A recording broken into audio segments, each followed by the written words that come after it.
Bonjour et bienvenue dans cette nouvelle vidéo où on va parler aujourd'hui de protéines. Est-ce que vous mangez assez de protéines? Alors moi j'avais envie de parler de ce sujet aujourd'hui parce que je suis régulièrement face à des personnes qui viennent dans mes consultations et qui sont carencées en protéines. Alors pourtant il y a beaucoup de personnes qui pensent qu'on en mange en général beaucoup trop et puis que c'est impossible d'être carencé. Alors c'est vrai pour certaines personnes, mais c'est absolument faux pour d'autres, notamment pour les personnes qui sont véganes ou végétariennes. Alors il est clair que, évidemment, que les végétariens ou les végétariens ont plus de risques d'être carencés. La première erreur, en fait, c'est de croire, de penser que les protéines animales et les protéines végétales sont équivalentes. C'est complètement faux. Alors, je vous rappelle dans un premier temps qu'on a besoin de 1 g de protéines par kilo de poids et par jour. Donc moi, par exemple, qui fais 50 kg, j'ai besoin de 50 g de protéines pures par jour. En sachant que un œuf, ça contient 10 g de protéines, il y a 70 calories dans un œuf. Dans 100 g de poulet ou de poisson, il y a 20 g de protéines. Et puis qu'il faut par contre 100 g de protéines complètes ou 50 g de légumineuses pour avoir 10 g de protéines. Donc vous voyez, c'est quand même, il faut manger plus de protéines végétales pour avoir l'équivalent.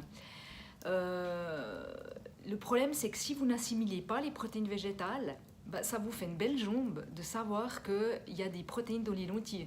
Vous risquez de devoir manger beaucoup de pâtes complètes et de lentilles pour avoir votre dose de protéines. Vous voyez, par exemple, dans un clou, on sait qu'il y a du fer dans un clou, mais si vous mangez le clou tel quel, est-ce que vous serez capable d'assimiler le fer du clou? Non, évidemment que non. Donc les protéines végétales, si vous voulez, elles sont entourées de cellulose, en fait, ce qui n'est pas le cas des protéines animales. Donc il va vous falloir, en fait, si vous voulez, vos sucs digestifs ils devront arriver en fait, à casser cette cellulose pour accéder aux protéines. Et puis, il y a des personnes qui en sont capables, et puis d'autres pas du tout. Donc c'est aussi simple que cela. Donc les personnes qui ne sont pas capables de les assimiler, elles vont maigrir ou elles vont prendre du gras, mais maigrir dans le mauvais sens du terme, parce qu'elles vont perdre du muscle, elles vont être très fatiguées, ça va dépendre. Donc soit vous savez que vous assimilez bien ces protéines végétales parce que vous êtes en bonne santé, en forme, que vous avez une bonne masse musculaire, qu'il n'y a aucun souci, ou non. Alors ce qui est pervers, c'est qu'au début, quand on arrête de manger des protéines animales, on se sent plus léger, on se sent mieux de sa peau. Mais ce que vous ne vous rendez pas compte, c'est que si vous donnez à votre corps des protéines qu'il n'est pas capable d'assimiler, il va utiliser les protéines de vos muscles. Donc c'est comme s'il allait s'autodigérer en fait. Vous allez autodigérer vos propres muscles pour pouvoir assurer un fonctionnement normal de votre corps. Parce que les protéines, on en a besoin pour tout en fait, pour fabriquer des enzymes, pour vos hormones, pour fabriquer des neuromédiateurs, pour la peau, c'est vital pour tout. Donc si vous n'en consommez pas suffisamment, ou qu'elles ne sont justement pas du tout assimilées, parce que vous mangez que des protéines végétales, votre corps il va les puiser dans ses réserves de muscles pour pouvoir bien fonctionner. Alors bien sûr, quand on voit les modes d'élevage industriel, on ne peut pas cautionner ça. Ça, moi, je suis tout à fait d'accord avec vous. Évidemment que je conseille de consommer des animaux qui sont heureux, qui proviennent d'éleveurs locaux, qui ont été respectés, qui ont été nourris naturellement, qui sont soignés naturellement, qui sont traités comme si vous traitiez, comme si c'était votre propre chien en fait. Donc voilà, donc une dernière remarque, si vous manquez de protéines, vous pouvez avoir toujours faim. Vous mangez trop de glucides, c'est-à-dire que trop de pommes de terre, trop de pâtes, trop de pain. Et n'oubliez pas que ce sont du sucre de votre corps, ça se transforme comme du sucre en fait. Donc vous allez perdre de l'énergie, votre système nerveux va s'écrouler, vous serez tout le temps fatigué. Les protéines, elles sont rassasiantes.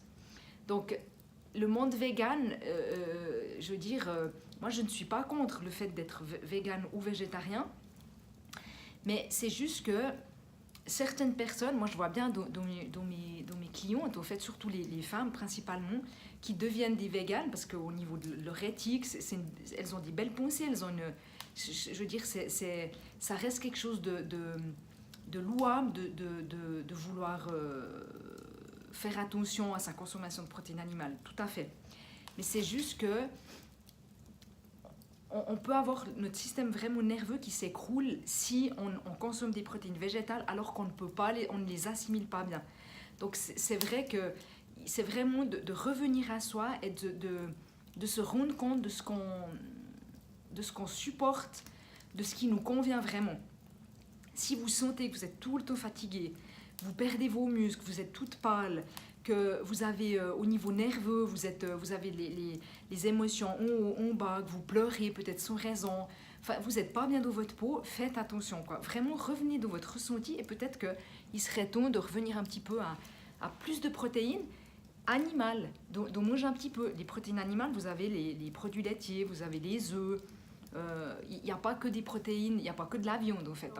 D'où en fait ces images de véganes extrémistes qui détruisent des vitrines de boucherie pour exprimer leur rage au fond, pour exprimer leur colère, qui moi à mon sens n'est qu'une démonstration de l'écroulement de leur système nerveux. Donc ce mode d'alimentation n'est absolument pas adapté à ces personnes-là. Ce sont des gens qui se trompent de régime et qui devraient consommer plus de protéines et peut-être plus de protéines animales, à mon sens. Il y a certains profils, comme les chasseurs par exemple, qui ont une glycémie instable par exemple, qui ont besoin de protéines animales, sous peine de devenir très agressifs et de perdre le contrôle. Alors, ne pensez-vous pas qu'un régime végétarien ou végétalien devrait rendre les gens plus zen? Moi, je me dis que s'il est adapté à la personne, c'est des gens qui devraient être beaucoup plus pacifiques. On imagine quelqu'un, voyez, qui médite comme un sage indien, qui prend du recul sur la vie, qui est très zen. Sinon, je pense vous n'êtes pas fait pour manger que des végétaux. Hein, et la personne, elle va se consumer à petit feu. Voilà.